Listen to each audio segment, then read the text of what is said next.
Гэрээ цаашлаагүй явдаг өрмөц соёл өнөө цагт зөвхөн Монгол улсын Говийн аймгийн малчтад хадгалагдсан үлдээд байна. Энэ нь монголчуудын харилцан итгэлцэл, ёс суртахууны үнэт зүйл, хулгай зэлгийн үйлдэх уламжлалт зан заншлыг илтгэхийн зэрэгцээ орчин үеийн хаалттай нийгмээс ялгарах онцлог болж байна.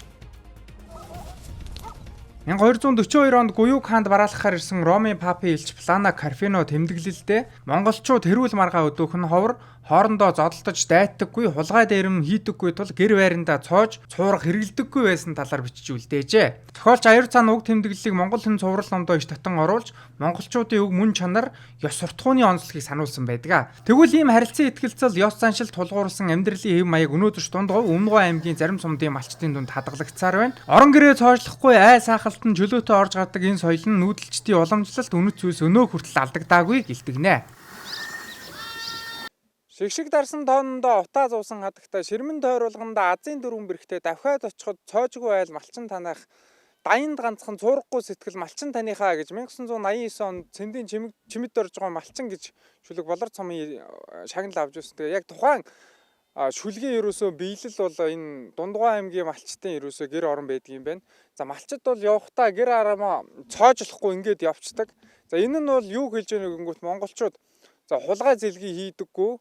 За нэгэндээ ийм хайртай байдгийн ийм илрэл юм байна. Одоо бол нийгэм аль болох цоочтой ингээд нэг ийм бүр одоо ингээд кодчлдаг юм болчлаа шүү дээ, тийм ээ. Тэгж энэ яг юундаа байна, ямар утга учиртай байна.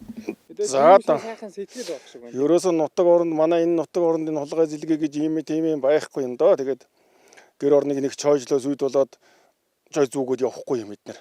За яг бууж гарсан нотор нүүдэл цааш наашаа явж байгаа улсад бол хоолтой ундтай гаргадаг. Тэр улсыг бол тий.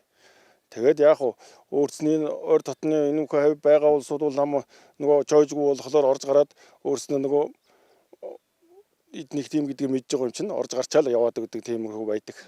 Хөдөөний малчин ардчил ер нь одоо энэ өв соёлыг одоо хадгалж тээж яваа улс л гэж би ойлгодог юм шүү дээ.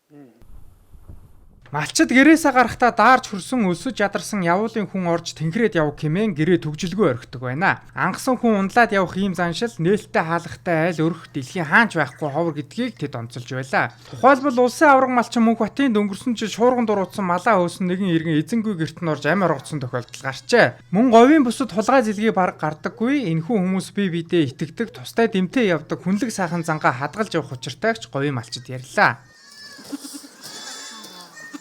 Манай ч одоо тэгээд гэр маа чойжлохгүй шүү дээ. Тэгээд задгаа орхичоол явж.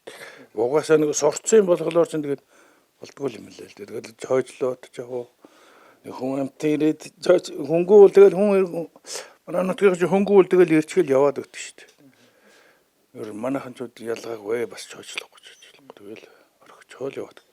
Гэрт нөөсөд хөнгөө үйт нь бол дааш өрсөд бол тулаацчихаа тэгээ цаа унд гэдэж уучаа тэгэл явдаг тийм л ёстой байсан юм л л дээ.